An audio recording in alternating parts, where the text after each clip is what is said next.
Le projet d'uniformisation de la tenue scolaire rend encore perplexes les parents d'élèves qui s'interrogent sans cesse sur l'application ou non de cette réforme visant à réduire les violences en milieu scolaire. Les avis recueillis sont partagés. Je crois que oui, l'uniformisation de la tenue pourrait, tant soit peu, réduire les violences en milieu scolaire. On dit qui rapporte à 2 mètres trouve malheur en chemin, donc c'est l'occasion. C'est vrai que ça va peser sur la poche du Congolais ou du parent, mais il serait juste d'encourager cette uniformisation de tenue.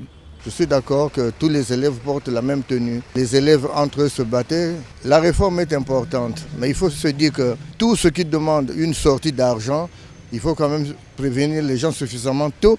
Le faire pour la rentrée prochaine, c'est un peu prématuré. Il y en a qui ont les moyens qui peuvent se le permettre facilement, mais les autres, alors ici il y a des sans-emploi qui ont des enfants, mais qui auront de la peine à changer la tenue. Même les commerçants, déjà pour l'importation du tissu, on va arriver à un chantage après par la suite. Selon le consultant national sur le traitement de la délinquance juvénile, les gouvernants sont en train d'approfondir la réflexion pour prendre une décision qui convient à tous. C'est une approche gouvernementale et la question est sur la table de discussion avec notamment l'association des parents d'élèves. Les parties prenantes doivent regarder dans quelle mesure l'unification de la tenue va réduire la délinquance juvénile.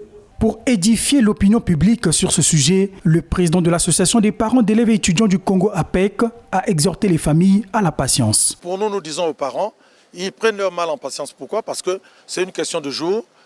Le gouvernement, à travers son chef, qui est le Premier ministre, signera un décret pour pouvoir préciser le type de tenue qui a été retenu. Je tiens à vous dire qu'il y a eu 2 critères ou 2 éléments fondamentaux qui nous ont permis, nous parents, de pouvoir échanger avec les techniciens de ces 2 ministères. Il faudrait qu'il y ait une faible incidence financière. Et deuxièmement, la disponibilité du produit sur les marchés. D'ici quelques jours, ils seront tous fixés. Je confirme au moins de ce point de vue qu'il n'y aura pas de cravate, qu'il n'y aura pas de tenue vert blanc. Il y aura d'autres mesures qui seront prises, toujours allant dans le sens d'amoindrir ou de diminuer les violences en milieu scolaire. La décision du gouvernement est attendue impatiemment puisque la rentrée des classes interviendra dans 1 mois et demi pour le compte d'octobre et dans 2 semaines pour les écoles qui vont reprendre les cours en septembre.